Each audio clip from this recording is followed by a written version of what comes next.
Musical Truth, Volume 2. This is my church. God is a DJ.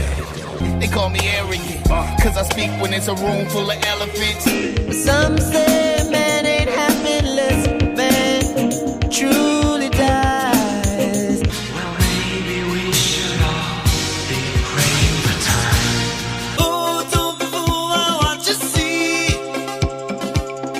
Don't be fooled by what you hear. Man, you've been a naughty boy, you let your face grow long. Then I get on my knees and pray we don't get fooled again. Musical Truth Volume 2 by Mark Devlin is available now on Amazon and via musicaltruthbook.com. Ever get the feeling you've been cheated? Good night. Good Vibrations.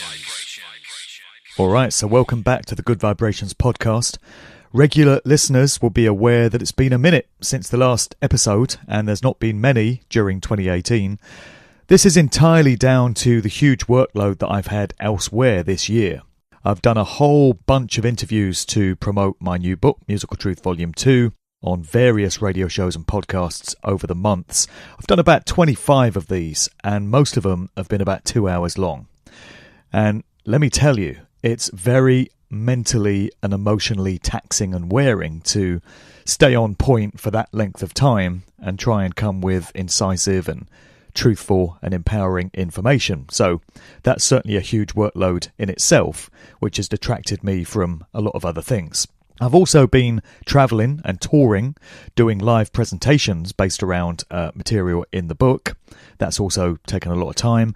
And on top of that, not to bore people with my personal details, but I've got a day job, I've got a family, I've got a weekly music radio show that I do. I still do the occasional DJ gig, so it all really impacts on the availability of my time. However, that being said, I do intend to pull right back on the amount of other interviews that I'm doing now because, to be honest, I feel a bit burnt out from doing it all and I need a bit of a break to regroup. What that means is I'm going to be able to put a lot more time into my own podcast, Good Vibrations. I really want to step this up and get some guests on and let them do the talking, let them present their information. So I've got plans to put out quite a few episodes starting from autumn 2018, or fall, as my American friends would put it. No pun intended with today's subject matter in mind. So that's the update on the situation. There will be more episodes on the way. I hope people will continue to check it out. Of course, the main portal for Good Vibrations is my Spreaker page. You can also access it via the main website, which is markdevlin.co.uk. All my podcasts get put up on my YouTube channel, youtube.com/markdevlintv, and you can also subscribe to the RSS feed via iTunes, so you can get all my podcast output material, including The Sound of Freedom, via iTunes. Just look for me and the name of the shows there. Alright, so on to today's comeback show then, and it's another conversation with a good friend of mine and a very impeccable researcher, very respected, Mike Williams, aka the Sage of Quay. I'm going to be talking about the McCartney conspiracy, as I refer to it as.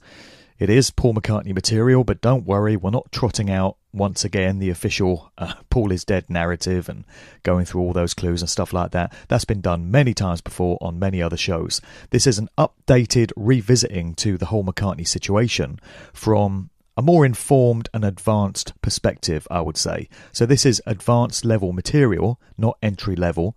It's primarily for people that have some knowledge already of this subject area, and we're looking at it from strictly an updated 2018 perspective with some very topical insights into things that are going on and are likely to be going on. Welcome back to Good Vibrations to the Sage of Quay himself, Mike Williams.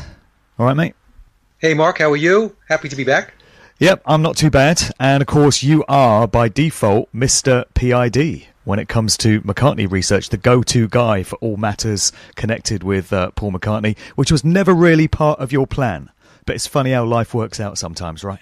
Yeah, that was never my plan. In fact, I think in the first show you and I did, I made the statement that I wasn't going to do any more Paul is Dead interviews. You did. I did, right? Because I didn't want to become the Paul is Dead guy. Yep. But I think I'm the Paul is Dead guy. So right, you got your epitaph sorted.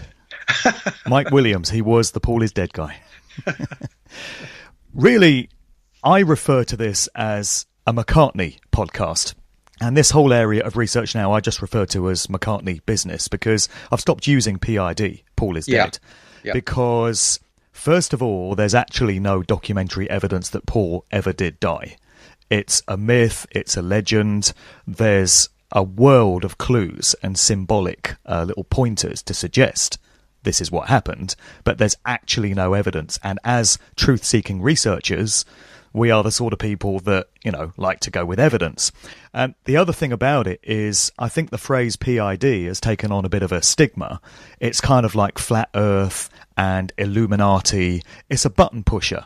People hear the phrase, and it tends to generate emotional reactions in certain people. So because of that, I don't refer to it as PID anymore, but it's McCartney research, basically. Yeah, I refer to it as the McCartney conspiracy, because I tried to move away from PID also, because you're right, it is a phrase that is in line with like chemtrails and flat earth and stuff like that, where as soon as you say it, people automatically roll their eyes and go into debunking mode. So it really is a McCartney conspiracy, because there's a lot more to it than the replacement, because he was replaced. There's no question in my mind he was replaced. And I do agree, Mark, that we have no hard evidence that he actually died, although I tend to lean in that direction because I believe it's a lot easier for Tavistock and those that are controlling and handling this situation to match it better with the actual biological Paul not being in the picture. But that's just a theory I have. So you're right. We have no proof that he actually died. Right. And to kick the podcast off, I just want to mention that I personally feel like I've really lost my way with this whole McCartney business. I've said this to you on a couple of occasions in private correspondence between us. I've kind of lost the plot, because you and I did the show together in late 2016. It was after the one you did with Sophia Smallstorm, which was a real game changer, and that really got a lot of people onto this path. And you and I did a follow-up show shortly afterwards where we just laid out the whole narrative of the memoirs of Billy Shears, the book, which we'll get into, and all these different clues and stuff. And I was very much sold on that for quite some time. But I've allowed myself to go into different areas of this whole conspiracy, and what I've seen is that there appear to be at least two Pauls going all the way back to the very early days. So we're talking late 1950s onwards throughout. It's not a simple case of original Paul disappearing off the scene in 1966 and this imposter taking his place. I think the one thing we can certainly agree on is that there's been more than one Paul McCartney. I think that's a very accurate statement. But beyond that, I've very much lost my way. And one of the things that confuses me is if you do a Google image search for young Paul McCartney, you get some pictures where this young guy looks more like the present day McCartney that we have than he does that chubby-faced, cute one that we all think of as real Paul. And this chubby-faced individual seems to have been on the scene from the early to the mid-60s, but you don't really see much of him after the mid-60s. What we seem to have is two main players, and one of them seems to have a more pointed, beaky kind of nose than the other one. And in certain other pictures, you'll see Paul McCartney in inverted commas with a flatter, more spread out nose. So I think there's some clues there in the way the noses look. This one particular picture, which has really got me flummoxed, people can look it up for themselves. If you type in beautiful young Paul McCartney in a Google image search, you get this one particular image which comes up on Pinterest. And it's a very young Paul. It's supposed to have been taken in 1960. So if that's biological Paul, who was born in 1942, then he's only 17 or 18 years old in that picture. The other thing about it is in 1960, Paul was not yet famous because the Beatles had not yet broken through. And yet this is a professional photo shoot. You can see that it is, which is credited to the year 1960. And looking at this young chap in this photo, he just looks to me like the Paul that we have today, far more so than chubby-faced Paul. So, would you like to address those observations first off? Because I'm sure it's something you've looked at yourself. Yeah, it is something I've looked at, Mark. And so when I first started this, I looked at it very binary. There was one biological Paul McCartney from, and I'll pick the period of time for when they had a record contract with EMI. So 1963 through 1966. And then in 1967, there is a primary imposter or replacement and I'll refer to him as Bill Shepard because that's the name that's given to us in memoirs. If folks want to refer to him as Billy Campbell or Billy Shears, that's fine. I'm not really that interested in the surname. And so there was a primary actor replaced biological Paul starting in late 1966 with others paging in and out from that point going forward. In fact, maybe even into today. So I don't discount that. But I agree that we have these set of pictures where there appears to be these anomalies in the way he looks. And the facial features do, in some cases, look like the Paul after 1967, post the Sergeant Pepper on, post that period. Yeah. Right? So there's a couple of conclusions or theories, I should say, that I've come to. One is that a lot of time has passed since the primary biological Paul, and I'll get to the primary biological Paul piece in a second, was replaced. 52 years have gone by. And so what I believe is possible, what has happened is the people that are running this psy-op have been able to go back and doctor pictures, plain and simple. That, you know, we cannot discount that. We can't put it past them. And video footage too. And video footage too. Yep, and video footage too. I believe, as an example, one example that comes to mind is the Help movie. So I have looked at this, and I can see it, and others have called it out, that if you have a copy of the old Help video, maybe going back to VHS, and then you take a look at Help released later on DVD, there are subtle differences in how Paul appears. VHS versus the DVD version of the film. What happened? So I believe what happened was they went in, and of course with the technology they have today, they were able to doctor the person, Paul McCartney, in the film and make subtle changes. They don't make them glaring because they don't want it to be very obvious, but they'll tweak little things here and little things there so that when you go and take a look at it, it causes a lot of confusion. Right. Right? So I've bumped up against this too. And so what I believe, Mark, is that in the beginning there was a primary biological Paul. But we have to remember back in the days, especially when they were introduced on the Ed Sullivan Show, the Beatles were referred to as an act, an ACT, an act.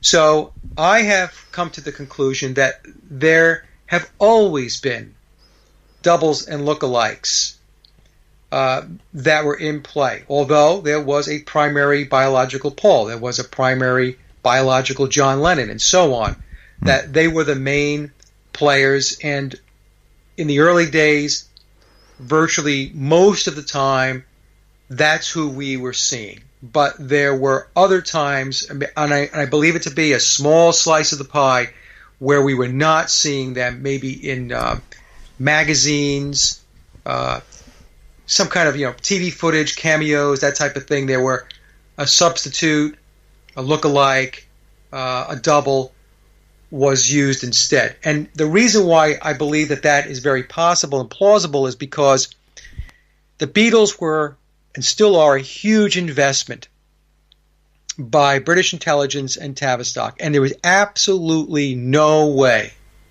they were going to do this without having a backup plan and having backup players. There was no way they were going to allow that to happen.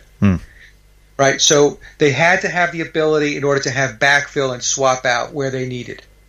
So that's what I think has been going on. And again, the pictures, 52 years of this since Billy replaced biological Paul, and in those 52 years, I think a lot of adjusting and tweaking has been taking place. That's my personal belief. Yeah. I've started to see the role of Paul McCartney as being like that of James Bond. So you've had all these different actors playing the character of James Bond, from Sean Connery to Roger Moore to Daniel Craig, and then you have stuntmen as well. So you have the main actors, but when you see this crazy stunt in a Bond movie, that's obviously a stuntman. So you've got all these people paging in and out as James Bond, and it's starting to look like Paul McCartney is some kind of character like that. I absolutely agree. And that, I think, Mark, you're spot on. And that's where it has landed. And the other analogy I use when I try to explain this, these other players, is it's not very different than when you go to work and then you take 2 weeks of vacation or holiday. In that 2-week period when you're not there, does your work stop? No, it doesn't stop. What happens is they have somebody else do the processing or whatever it is that your job is, so that the work continues. There's no break in continuity. And any business or corporation is going to do that.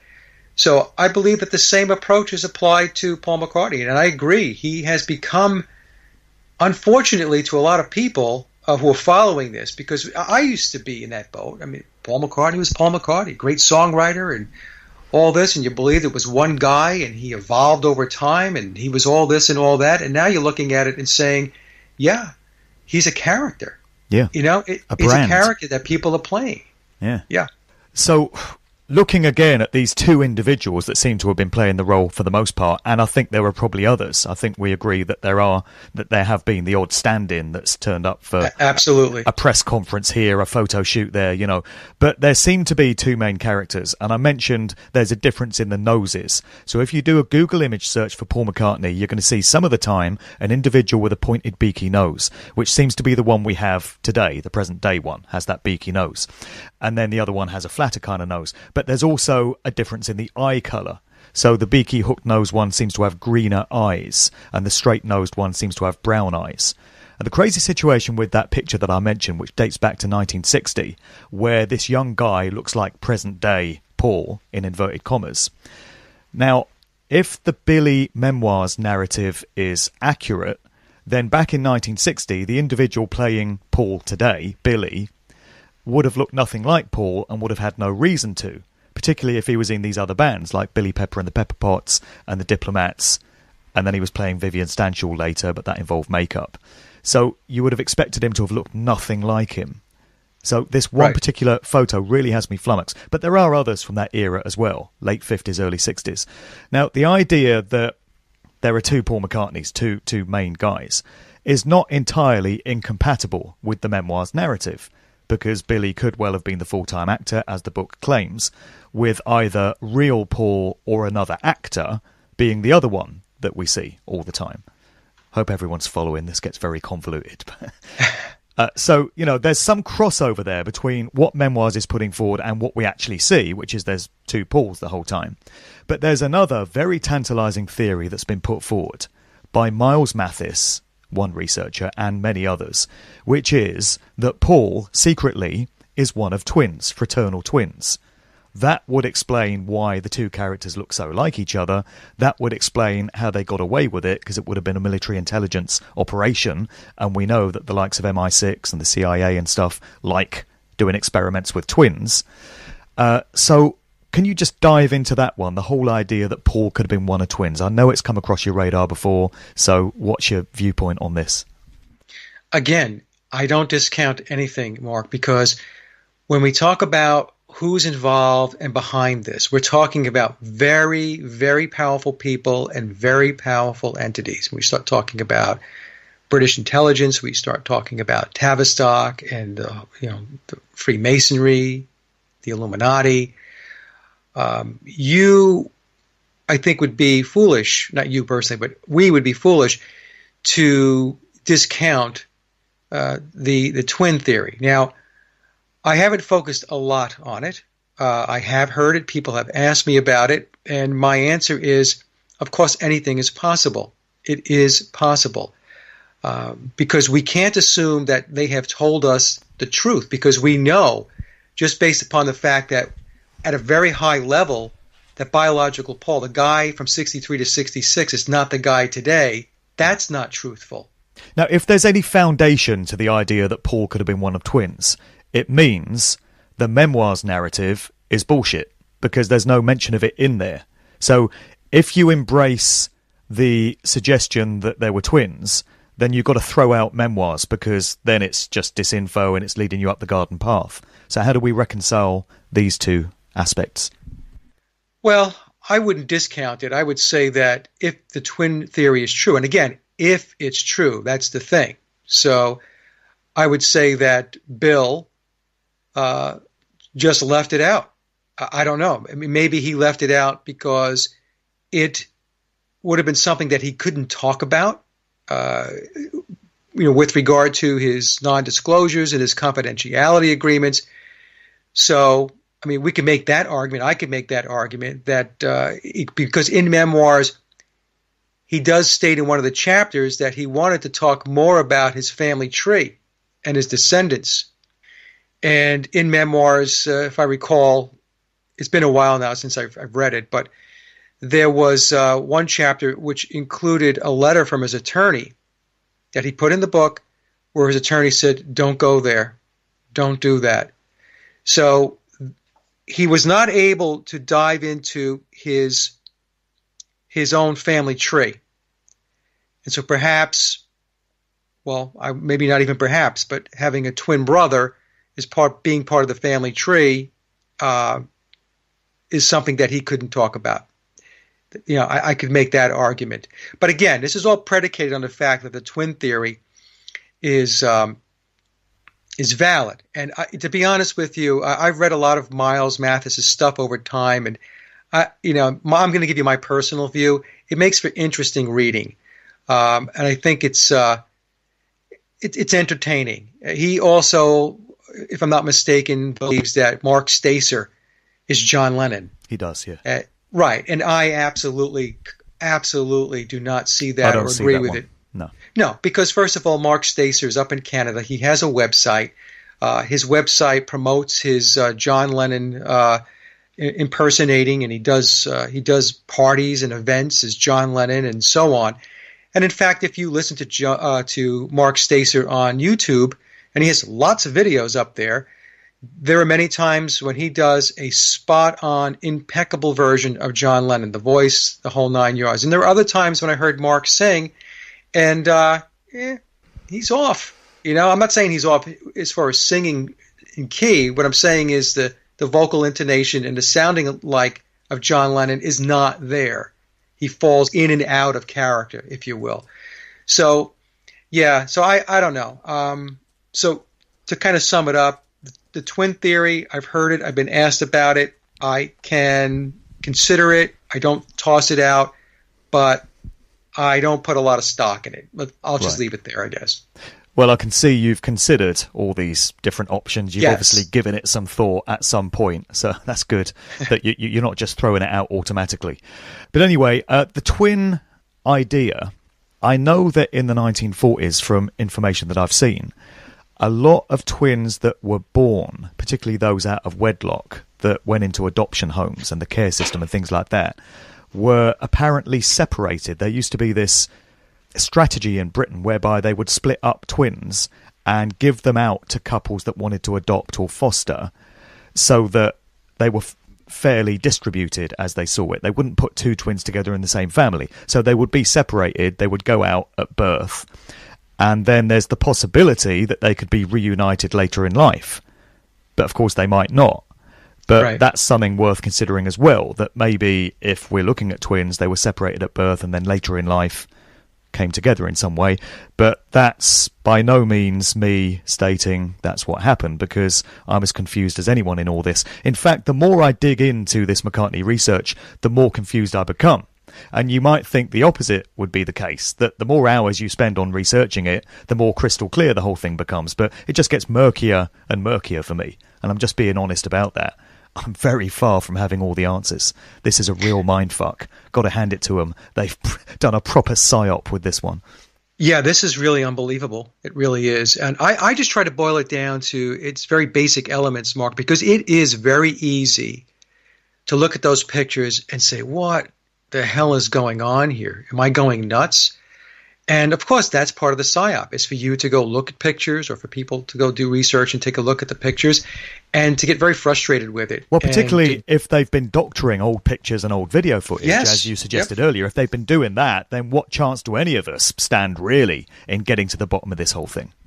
Well, think about it. 50 years that Bill has been the primary player.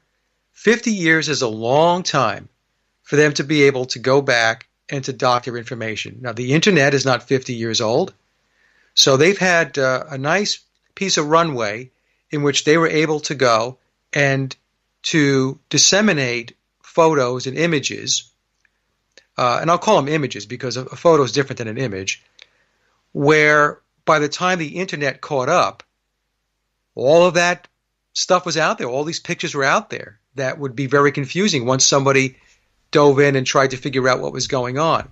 So my approach to it was this. There is what I believe is the primary biological Paul, and that's the one I focus on. And that's the Paul that I have in my collage that I know you've seen and many others have seen. I've had him in the shows and so on. I've put them up on Facebook. And then we have this primary version of Paul McCartney, which is played by Bill, and he's very different. So that's where I try to stay, because if I start trying to look left and look right, what happens is exactly what you just explained. We get ourselves jammed up because we start to question ourselves and we start to doubt. But in reality, the way I frame it is that's exactly what they want us to do. They want us to drift left. They want us to drift right because they want to create that confusion and that self-doubt. And there's arguments within the PID camp. You know, you have certain people that stick to the official narrative no matter what, the myth, the legend. Then you have others that are a bit more open-minded and go all these different places, and they argue amongst themselves. You're right, you're wrong, I'm right, you know. So it's more divide and conquer even within this area of research. Absolutely, absolutely. I've received emails from other McCartney conspiracy researchers, and they disagree with me. Oh, Mike, you're wrong on that. You're wrong on this. And my response is, look, right and wrong with regard to this is extremely subjective because nobody has any hard evidence of anything. All we can do is go by the, what we're able to dig up and put a theory forth and piece it together. That's all we can do. That's all we can do. So, as an example, one researcher wrote me and said they were all killed and they were all swapped out. Well, my response back to that is that's a pretty huge claim. How would you ever prove that? How could you prove that? So, you need to prove it. You need to put forth the facts and the evidence that says conclusively that indeed happened. It could have happened, but it's not. It hasn't been proven. It's a theory that somebody has. And that's the thing. These PID researchers have to understand what you have is a theory. I have never claimed, nor you, that we have this thing nailed and this is the way it is. This is the way it went down. It's a theory. I can give you a theory as to how the whole thing rolled out. And I think my theory makes sense. But I'm not saying that I got it 100% right. And nobody can make that claim. Right. No one. Yeah. Well, maybe Ringo, but I don't think we can expect him to be spilling the beans in an interview candidly anytime soon. Nor Heather, for that matter. No, he just got knighted. He's part of the club. Yeah, so he'll be keeping his mouth shut now. Yeah. But really, the individuals who would have been present in 1966 and prior who might be able to actually tell us what happened, how many of them are left? Virtually none. Almost all gone. I mean, if you take the view that present-day Paul isn't really Paul, then all you've got is Ringo, Yoko, May Pang, and not a whole lot of others. Yeah, and they're not going to say anything. they're all part of the scheme, if you will. Oh, Pete Best. Pete Best is still alive, but he seems to have been left out of this whole party. I think your theory is that Pete Best was not a Freemason, whereas the other Beatles probably were. Yep, I believe that we were given an entire bogus story about Pete Best. He wasn't that good a drummer. He was a drinker. He was unreliable because of his drinking and all that stuff. I don't believe that to be the reason. I'm not saying that Pete didn't drink. I mean, Ringo drank. I mean, they all drank.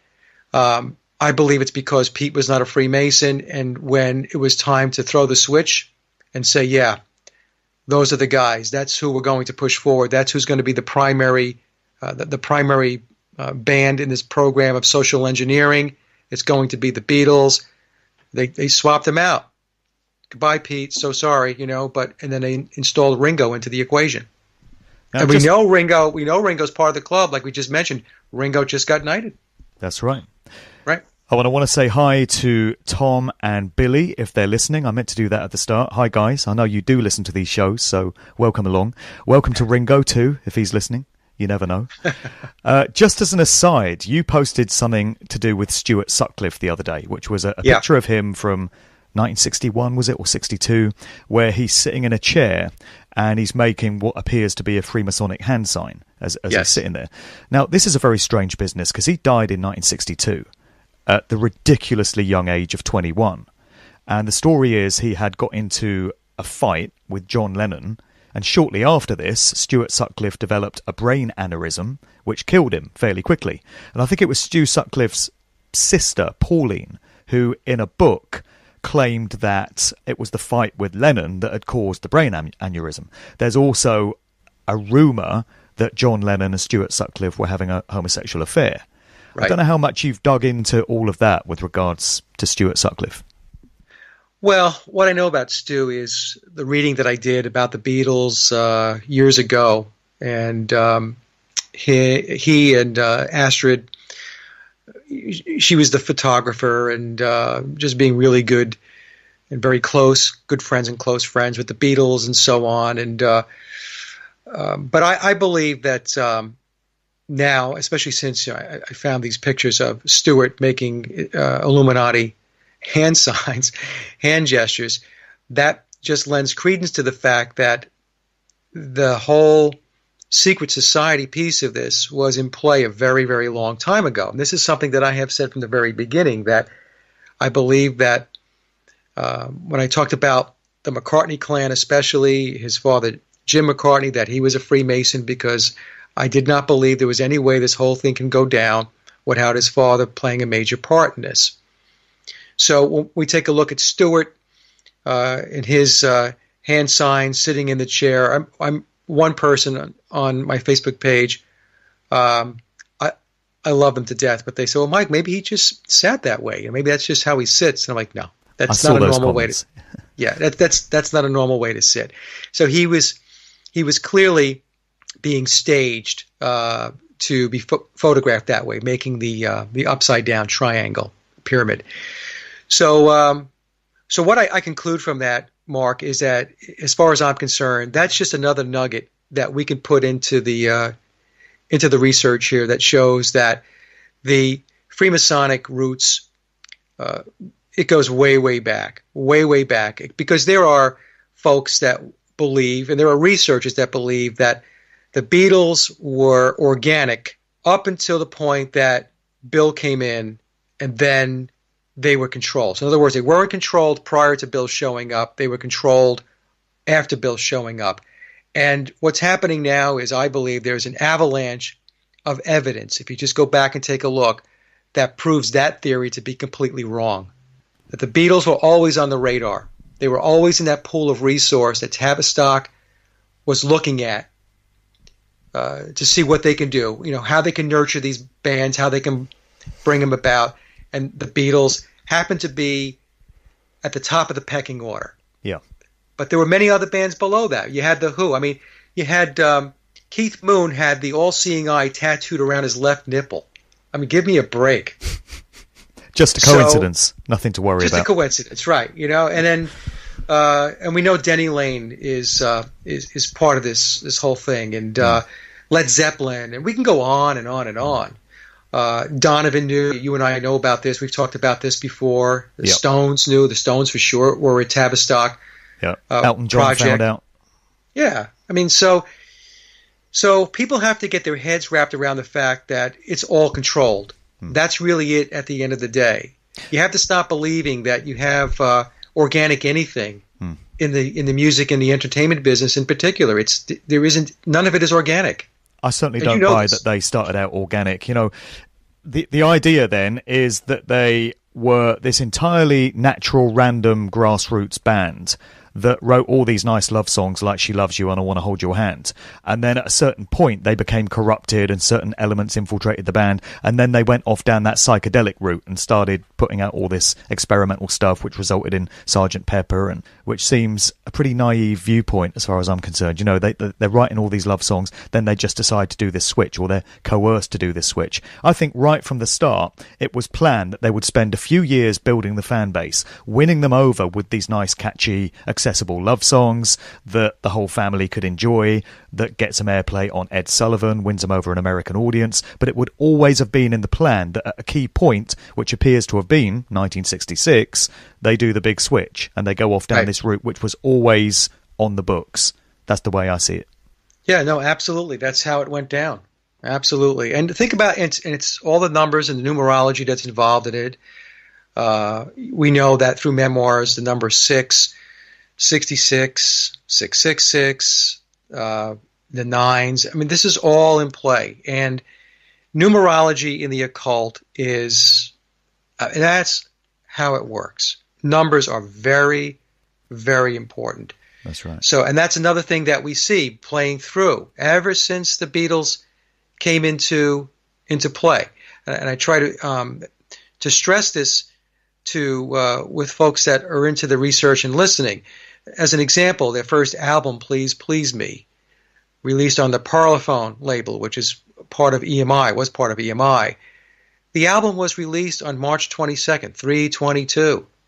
Pepper was released on June 1st. 6 times 1 is 6. You know, so we have to get, people have to get their heads wrapped around the whole, the occult aspect of this. You know, and that's the other thing that people struggle with because they don't understand the occult. But this whole thing is occulted. It's all Masonic. It's all controlled by Tavistock and so on. You have to get your heads wrapped around that.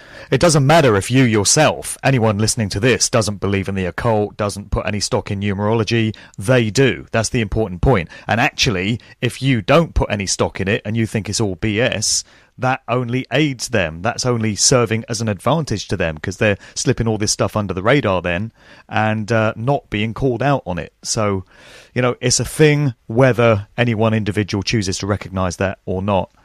Let me ask you about the candidate that we have for the main role, you know, Billy Shepherd, this guy, is supposed to have been in the group Billy Pepper and the Pepper Pots in the early 60s. Have you ever come across what purports to be a photograph of Billy Pepper from that group? Because I had a look earlier today and I couldn't find one. I don't know if there's any in existence. It's very, very sketchy. So the only thing you get is on the album covers, you will see this band purported to be Billy Pepper and the Pepper Pots. Here's the problem.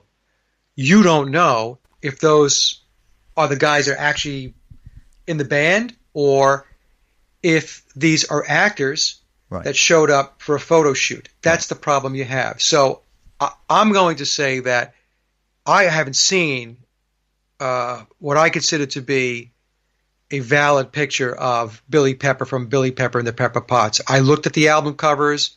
If you look at them, you could see that the silhouettes, the way it's photographed, it's very dark. It's hard to make out facial features and stuff like that. And again, even if I think that I see a Phil Ackrell type of facial feature there, I have to fall back on, but Mike, there's nothing that validates that that's the actual band that played on the album.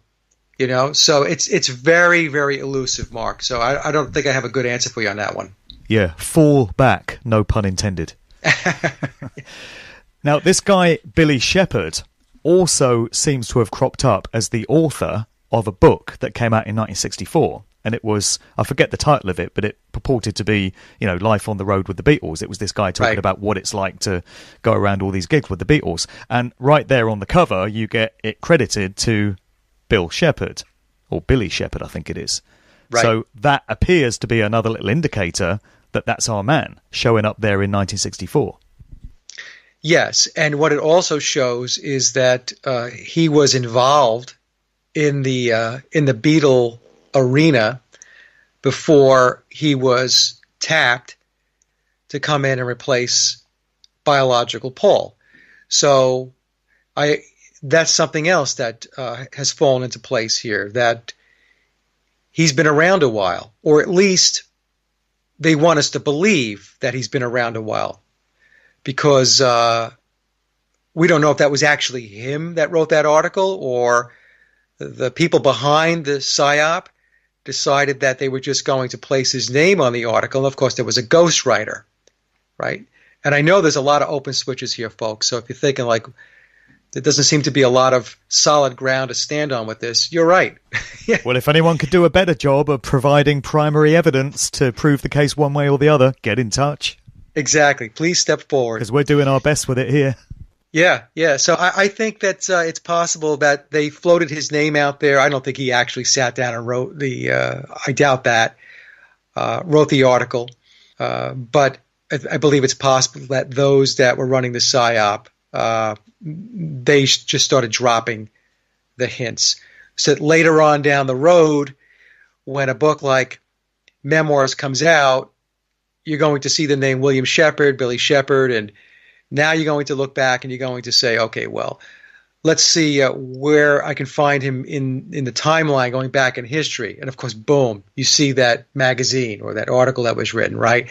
You see Billy Pepper and the Pepper Pots, and you buy the album and you can see that his name is part of the song credit for the songs that he wrote. Bill Shepherd, right, on the record label.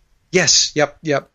It says Bill Shepherd, for the songs that he wrote. And, of course, he did a lot of Beatle covers. That's interesting, too, right? Those Mercy Beat albums that he was doing as Billy Pepper and the Pepper Pots, half the album were Beatles songs.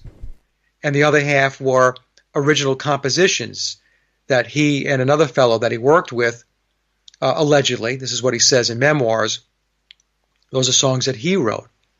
So the whole thing's very weird, And then you've got him back claiming that he was Phil Ackrell, and I do believe he played the part of Phil Ackrell. And who was he teamed with? Denny Lane.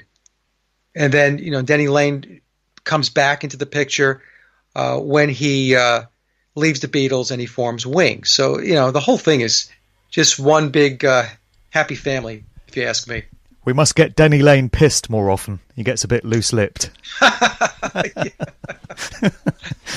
going to buy that man about 5 pints if I ever see him. On to the Memoirs version of events then, and what can be gleaned from the You Harriet books. And for the benefit of anyone hearing this that's not familiar with the books, I'm sure most people are, but the main book, The Memoirs of Billy Shears, came out on the 9th of September 2009, so it's 999. We're going to get into some numbers. There are different variations of the book as well. It's credited to an author or an encoder by the name of Thomas E. U. Harriet, and it purports to be the autobiography of the individual that's been playing the part of Paul McCartney since 1966, who names himself as William Shepherd, Billy.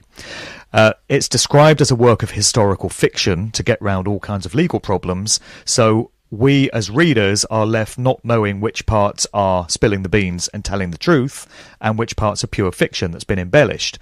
Certainly there's the tenet of placing the truth in plain sight and revelation of the method, which I've talked about many times, the occult secret societies that run the show, that have the entertainment industry in their grip and all these other different facets of life, do seem to abide by this tenet of letting us know what they're doing. So it's tantalising to think that this book could actually be, to a very large extent, the truth of what happened.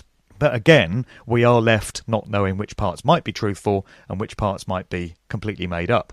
But the reason we wanted to get a show out by a certain time right now is because of the numerology involved and the fact that we're edging closer to a date that is all about the nines. So that's the 9th of September 2018.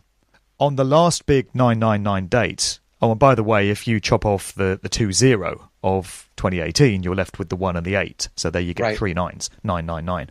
On the last big 999 date in 2009, we had EMI issuing the entire Beatles back catalogue on CD. And they also released a music video game on that date called The Beatles Rock Band. So it's led you to suspect that we might be due for some sort of revelation on the 9th of September this year. And we wanted to get this show out in time for it. What is your best guess as to what we might expect in just a few days' time?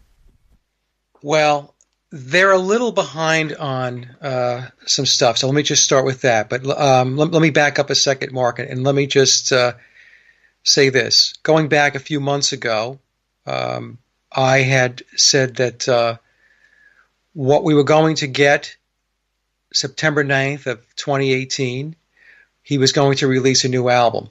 And this was before anybody knew he was going to release a new album. And I said this on Facebook, and unfortunately, I don't think I was able to get it out on a show, but I did have it out on Facebook. So I have, my friends there, yourself, and others who follow this know that I had come out with that. And I'll explain how I knew this.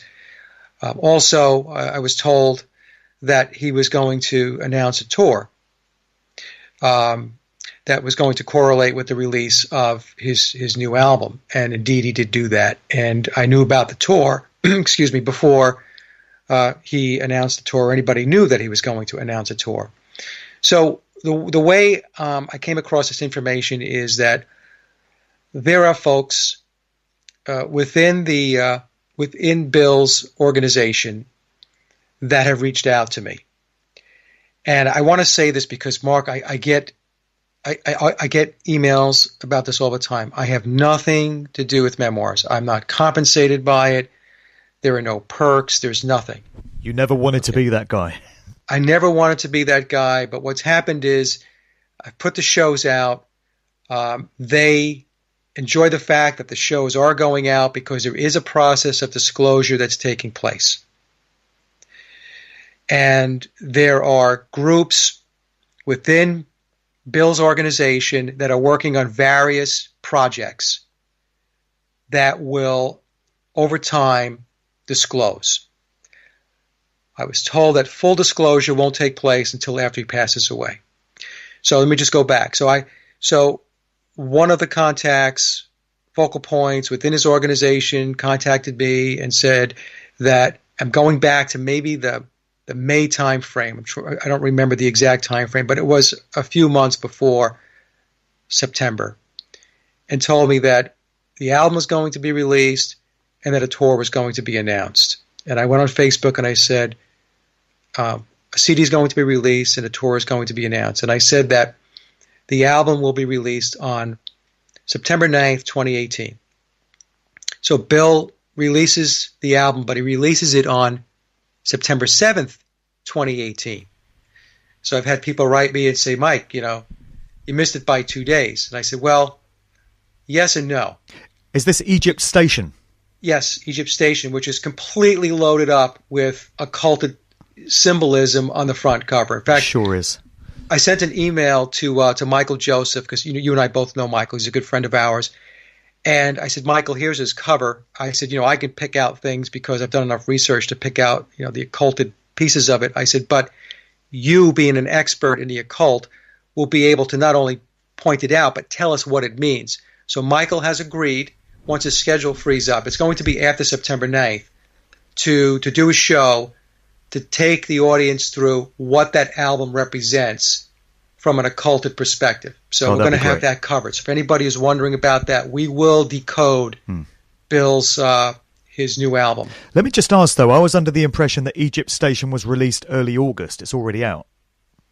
It was, his official release date was, you can pre-order it in August, I believe, because I pre-ordered it. But the official release date was September 7th, 2018. That's when people wrote me and said, hey, Mike, you missed it by 2 days. And I said yes and no. So it's not on the streets yet? It's not on the streets yet. Okay. No, I mean he's got it released. I guess you can you can hear previews of it if you go on Amazon. I think he has a song or two that he's released on the social media platforms like YouTube. But the entire album itself is not going to be officially released until September 7th. So September 7th, 2018 is 999. So you have September, not the 9th month. You have the 7. And when you add that to the 2 in 2018, 7 plus 2 is 9. And then you have the last two digits of the year, 1 and 8. 1 plus 8 is 9. So it's 999. It's another way of getting there. It's out right. So what it's called regrouping the numbers. That's what they do. They regroup the numbers. And I actually another thing that we're going to see, what we were supposed to see happening was a consolidation of his websites. And I was told that his websites would be consolidated, and they were shooting for 9.9. And then I was told that the website design, the guys doing the work, they fell a little bit behind. So the consolidation of his websites, he has like jpaulmccartney.com. That's going to be the new website, by the way, www.jpaulmccartney.com. And he has another website called paulmccartney.com, and he has another website called sirpaulmccartney.com. All of this stuff's going to be consolidated, so it essentially will point to one website. That was supposed to happen on September 9th, but it appears that's going to be delayed. But the point being is, even though it's delayed, I'm telling you that there's going to be a consolidation of websites. So that's another validation, a proof point that people can see that the information that I'm getting, that I'm receiving, they're giving me good information. So we're going to see that. We're going to have, there's going to be, I don't know what it's going to be as far, by the way, also this September 9th is going to be a revision of memoirs. And we could talk about that a little bit, Mark, maybe, when we get a chance, because I was asked for my input as to what else should be included in memoirs to be able to speed up disclosure. It appears that they're looking to step up the rate and pace of making people aware that biological Paul was replaced. So if Tom is, if he's chugging along here on his project plan and he's on time, we should see a new revision of memoirs on 9/9/2018. So that piece of it, memoirs being updated, that came to me from Tom. Tom emailed me directly about that, and he asked me for some of my input. But we're going to see more disclosure on September 9th of 2020. That's a key date. These are key dates. I'm not going to say that there's not going to be stuff in between. I'm talking about key dates. And there's also going to be even far more disclosure on September 9th of 2027. Because on September 9th, 2027, that's 999, again, because you have the 27 at the end of 2027. Also, that is also Bill's birthday. Bill's birthday, I have deducted, is September 9th, 1937. That's when Bill was born. And that's why we have the 999s, because Bill's releasing stuff on his birthday. And on September 9th, 2027, he will be 90 years old. So we have the number 9 again. Right. Okay? So I even sent an email to Tom, and I asked him if I was right about his birthday, and I didn't get a response back. So this is how it typically works, okay? So, and let me say this before, I don't want anybody to take this the wrong way.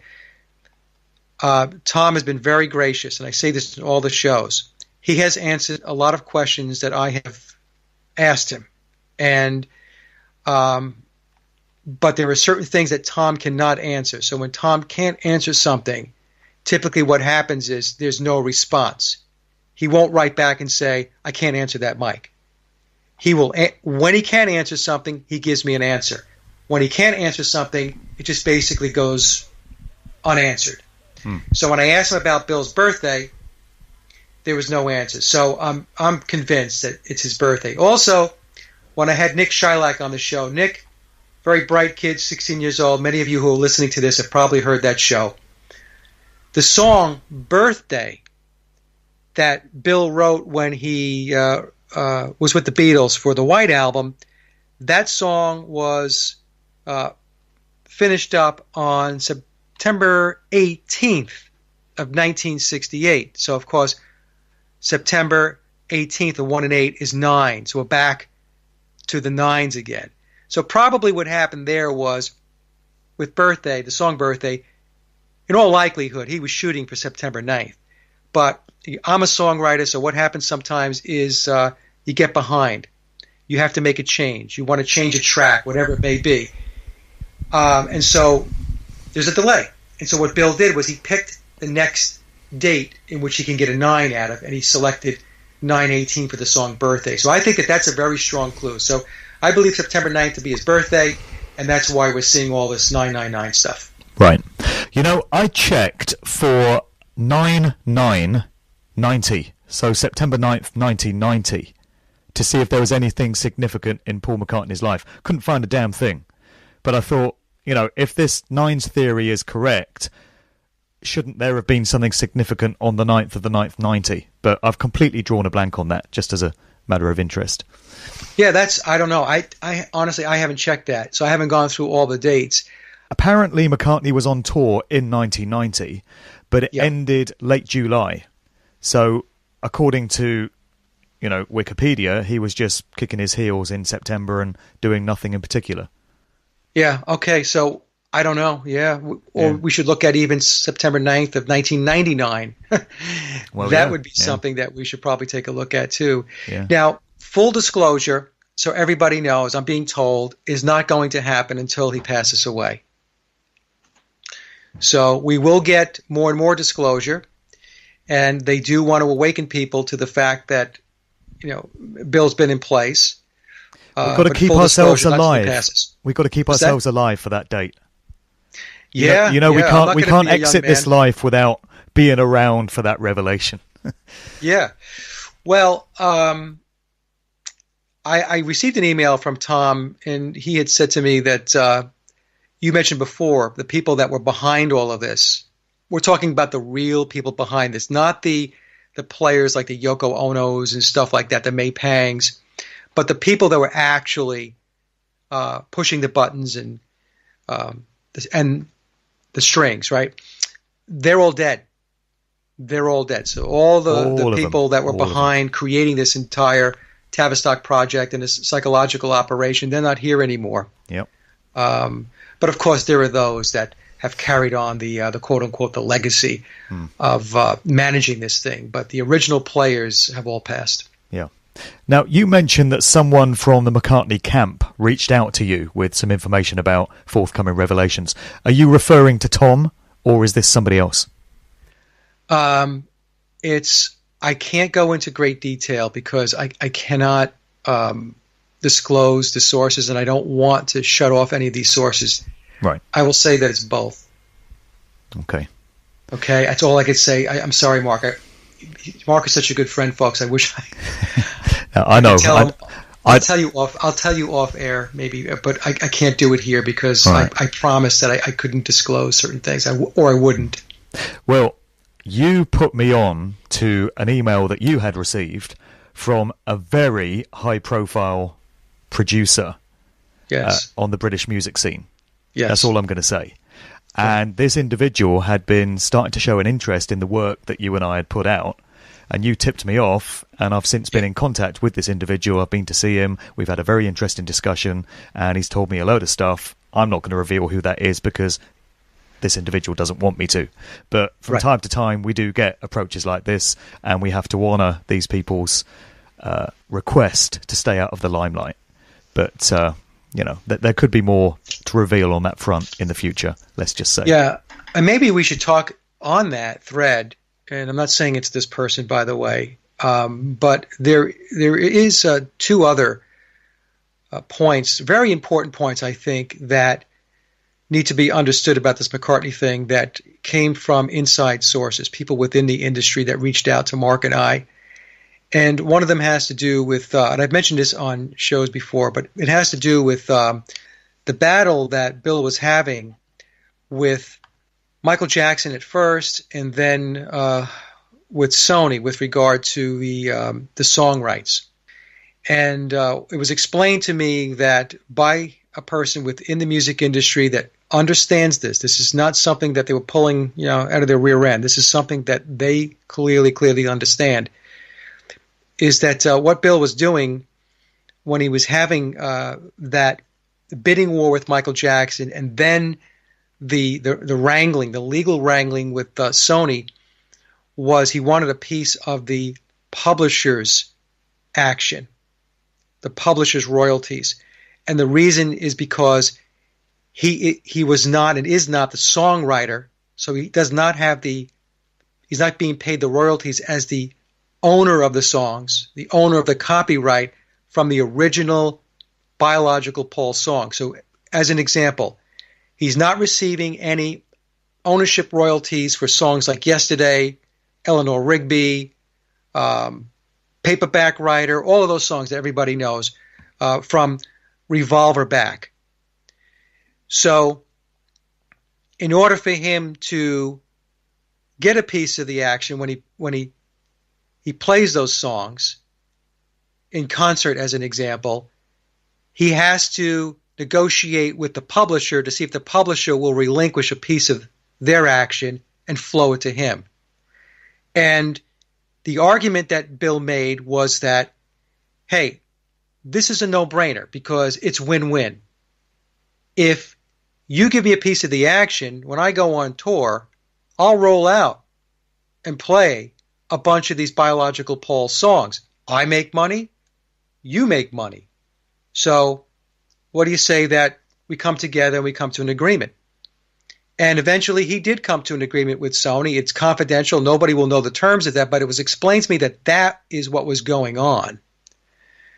So this whole thing where, he was, again, bidding with Michael Jackson and then having these debates and wrangling with Sony, that's what it was about. So that says that he is not the guy that wrote the songs from 1966 back. Right. The other thing that was explained to me by somebody within the music industry is that the fact that Memoirs has the lyrics in the book, it was explained to me that in order to be able to do that, in order for Tom to include those lyrics in the book, he had to get permission by the owner of those songs, the owner of the copyrights, in order to be able to put the lyrics in. I was told that nobody, or most people, I guess people who are accomplished, are going to allow their lyrics to be placed in a book or any place else unless they give permission, because they want to first understand in what context are those lyrics going to be used, what kind of light is going to be shed on the lyrics, and also the artist. The artist wants to make sure that they're not being trashed or put in a bad light. So it has to be explained by the person that wants to use the lyrics in the book what it is they're going to do with the lyrics, how it's going to be applied, what context. And then if the songwriter agrees, then they grant permission to use the lyrics. If the songwriter does not agree and says, no, you're not going to use my lyrics, then guess what? The lyrics are not in the book. So that says that in order for Tom to be able to use the lyrics of whether it be the biological Paul songs or the Bill songs, permission had to be granted. So that's another, in my view, that's another proof point, another point of validation that says that the person that is claiming to be the person playing Paul McCartney had to get permission for Tom to use the lyrics. So that means that he's involved in this book, and he's involved in the disclosure. So just remind me, the lyrics that we get in the book, do they date back to pre-66, like original Paul era, or are they only from the period where Bill would have stepped in? I have to go back and take a look. That's a good question. I should have looked that up before I got on the show here. I remember most of them being the post-Bio Paul period. Like he was talking about a lot of the lyrics in on the White Album, like Obla Di, Obla Da, and stuff like that, right? So, I'll have to go back and take a look at and see if there are any Bio-Paul lyrics in the book. I know he does go into the song Michelle, and he puts a meaning on that. And that's an original Paul song. Yep. So that would mean that he would have had to receive permission by whoever is owning the copyrights. I'm going to assume it's probably the estate of biological Paul, or if biological Paul is still alive, which some people believe, then it was him. Know, but in either case, the point being is that for him to use the lyrics, he had to he had to receive permission to do that. You just can't put lyrics in the book. Right. Yeah. Now, we seem to have got a lot of McCartney shoved down our throats in recent years. He's really been in the limelight. He's been doing tours, he's still bringing out albums, there's constant press coverage of him, he's getting snapped by paparazzi in the street. He's in the public eye like never before. There's a big photo feature in the current issue of Mojo magazine in the UK. This is a fairly well-known rock music magazine. They've done like an 8 to 10 page feature on him. They sent a journalist out to meet him on 3 separate occasions, and they've pieced together this overview of his life at this stage, and there's a whole load of pictures in it. There's one of him working out at home. He's exercising at the age of whatever he is, 81 or 81. whatever. Yeah. So this kind of reinforces the idea that he's trying to keep himself alive to the age of 90. It's really important for him to be around then. So he's working out and stuff and, keeping fit, taking care of his body. But it's almost to reinforce to the public that, look, here's Paul, it's the same guy you've always had. Here he is still doing his thing. And aren't all these conspiracy theories about his replacement ridiculous? Here he is, look.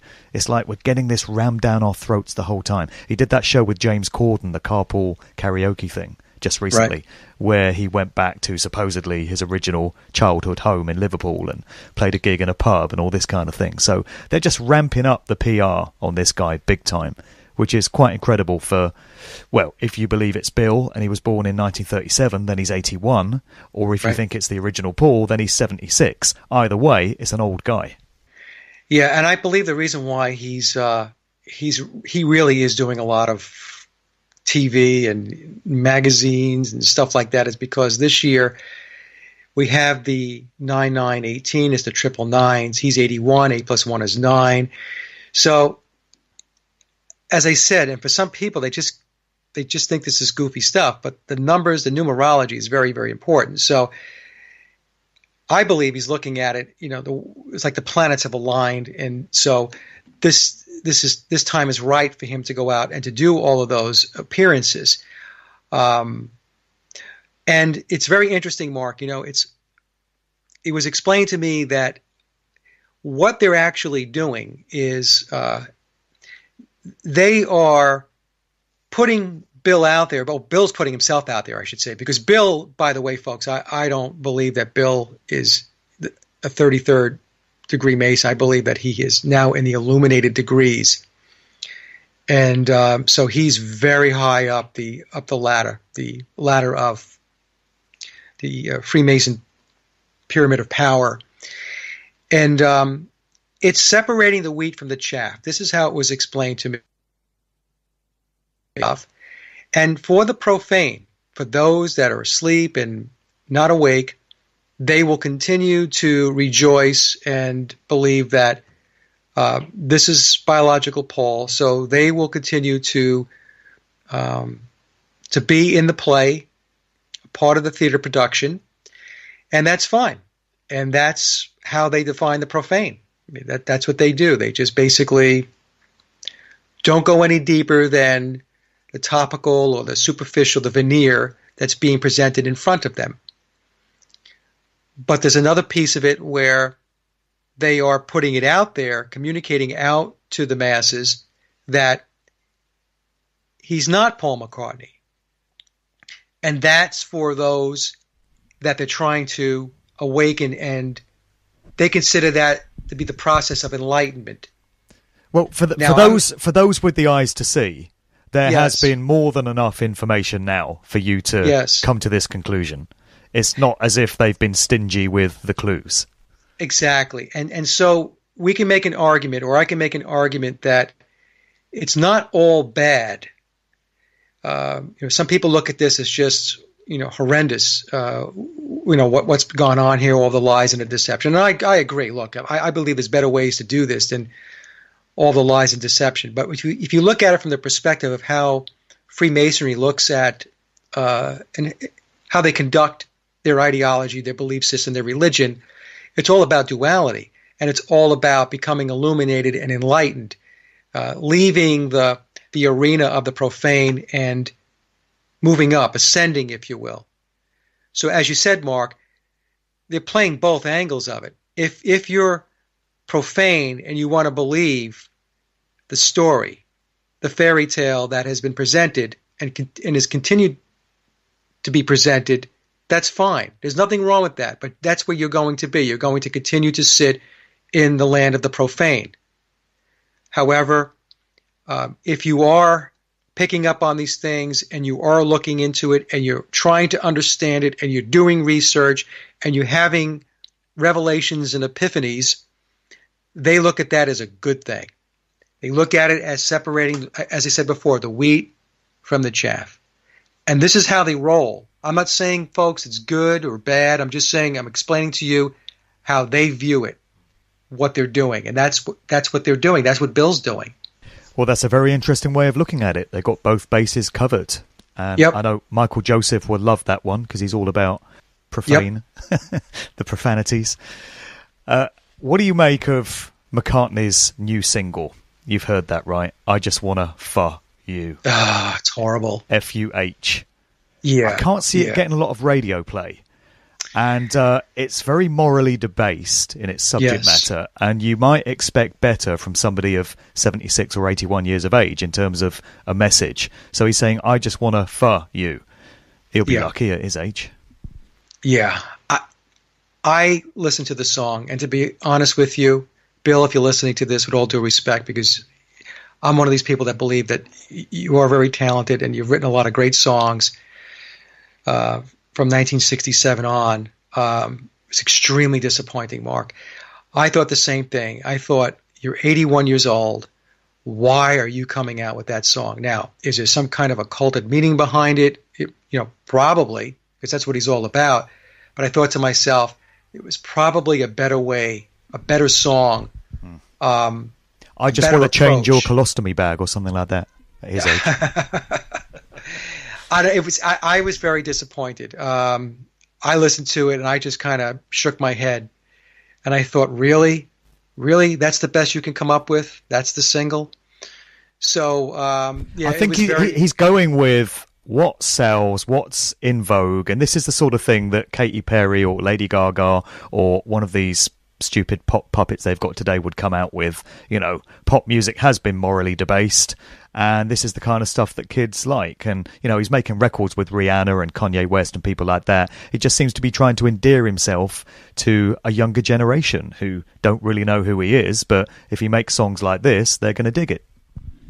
And the thing is, he's going to make that song and nobody's going to dig it because it's not a good song, and their focus is not on an 81-year-old Bill Shepherd, and so perhaps I don't know. I don't know. Maybe Bill has gotten to the point where he doesn't see where he is as far as his life goes. In other words, he is 81 years old, and maybe there should be a different way of doing things instead of doing the stuff that he's doing. Even that stuff like what's that guy's name? Jim Corrigan? Is that what you said his name was? Oh, James Corden. James Corden. Yeah, I'm sorry. I really didn't know this guy before I watched that video. No, you're not missing much. Even that was. I thought to myself, why are you doing that? Oh, by the way, James Corden is an MBE. He got his knighthood recently. Yeah, of course. So they're all in the club, and but I was watching that, and I thought, Bill, why are you doing that? What's happening is you keep doing stuff like that. It's looking goofier and goofier.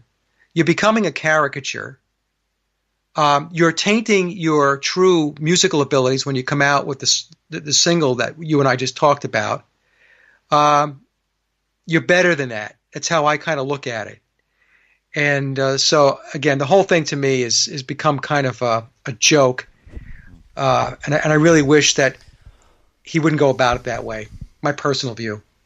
Well, you know, when he put out that song with Kanye West a couple of years ago, all the kids that were into Kanye didn't know who Paul McCartney was. And there were comments appearing on chat threads and stuff, and people were saying, that's what I like about Kanye, man. He's always given a platform to up-and-coming artists. and people are saying, who's this Paul McCartney cat? Is he new on the scene? Never heard of him before.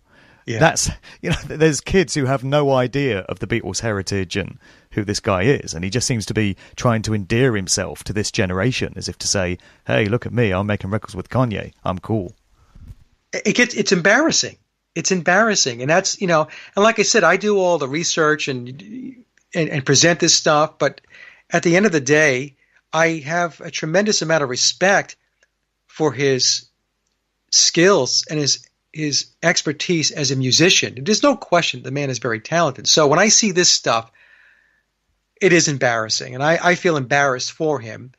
And if I had a conversation with him, which will never happen, but if I did, I would say, you know, maybe there's a different way to kind of glide out of this thing. You know, you are reaching the end of the runway, and this is probably not the best approach, Bill. You know, go out with some class is basically what I'm saying. Go out in a classy way. Don't come out with songs like I just want to f you. I mean, give me a He's going to have had no time to live any kind of life for himself. Because, you know, if he was making records as Billy Pepper and the Pepper Pots in 1960 or whatever, he was barely 20 then, or early 20s.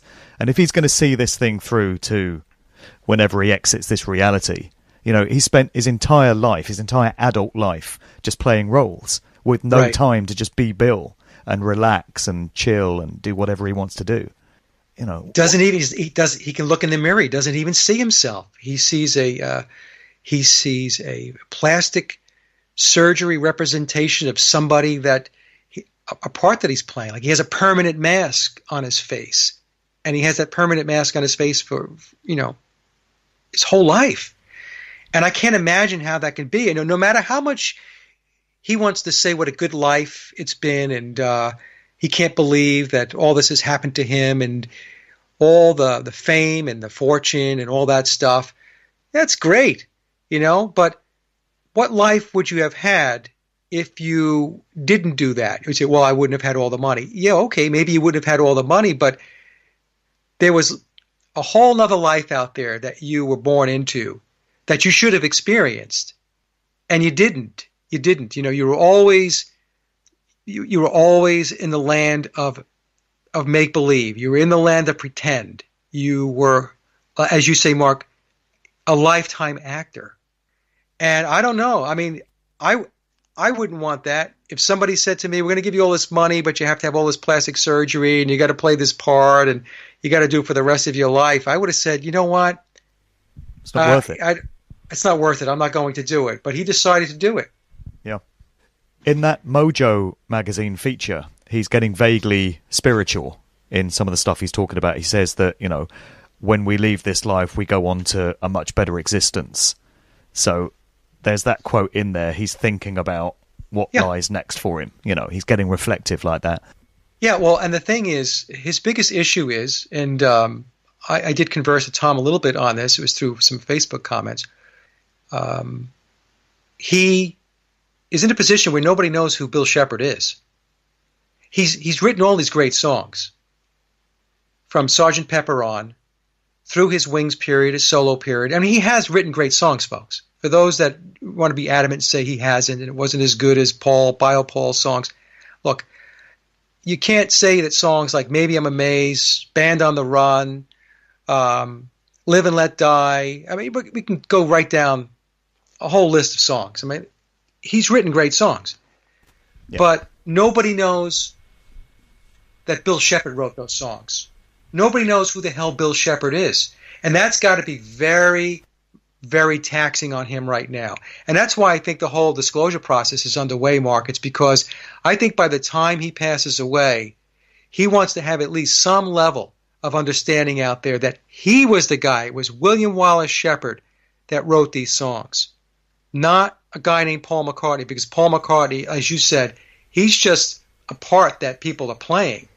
And it's really sad in a way. It really is. I wouldn't want to be in his position, regardless of how much fame and fortune was involved.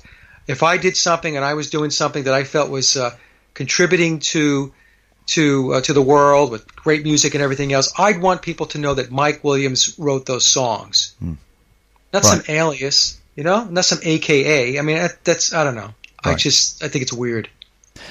I'm going on a road trip in a couple of weeks to Scotland because I absolutely adore Scotland. That's something he and I have in common. I love Scotland. Any opportunity to get back up there. You know where I'm going? Where are you going? Mull of Kintyre. Okay, there you go. I've never been there. It's a peninsula. It's a right bastard to get to by road. Yeah. You have to really go around the houses to get down there.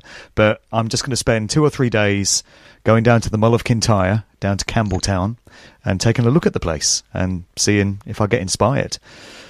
Really looking forward to that one. I went to Alistair Crowley's old hangout, Boleskine House on Loch Ness a couple of years ago. Did a road trip up there. So, treading in the footsteps of Paul/Billy on that one. Well, and that's the thing, that's the other thing that Billy's done is he's left clues in his songs, and Mull of Kintyre is a huge clue. Why would somebody going back to a place that he loves? Exactly. So if you were British, why would you write a song, an ode to Scotland? If you grew up on a council estate in Liverpool. Exactly. You wouldn't do that. So, and that's why he moved to Scotland and that's where he raised his family. So those are all clues too. But people just ignore that stuff or they just don't even know about it. Right. Okay, so we're pretty much done here, I think. We're just wrapping up. Let me just ask you, do you hope to gracefully slip aside from McCartney research, given that you are into so many other things, you've got so many other irons in the fire, or do you think now you've become that guy, the go-to guy on all this, and you're kind of stuck with this now to the bitter end? I think to a degree I'm probably stuck with it a little bit. It's kind of weird, there's like I mentioned, there have been people that have reached out to me, and there are a lot of people. When I say reached out to me, I mean sources that have reached out to me. But there are also many people who are very, very interested in this, listeners and people who follow the YouTube channel and so on, my Facebook friends and so on. So what I have said is that I'm going to try to kind of wind it down a little bit. Because unless there's more revelations, and I mean significant revelations, I'm not going to just kick around and rehash what I've already talked about in many shows. But if new revelations come forth, I will step up and present them. I will do that. Now, I don't know, where I'm going to be in 2027. That's 9 years from now. I'll be almost 70 years old. So I can't make any promises. Oh, you're a mere whippersnapper by Billy's standards. So the answer is, Mark, I'm going to try to, keep my head in the game as much as I possibly can. But like you said, there's a lot of other stuff that I get involved in. And so I don't want this to be my, to consume all of my alternative research time and energy. That's not going to happen. In fact, I'm going to say that's not going to happen. But I do feel a kind of a weird sense of obligation to kind of stay with it or stick with it as much as I can. Yep. Well, you could go down in history as the guy that cracked all this. So we're just a few days now from 999, the 9th of the 9th, 18.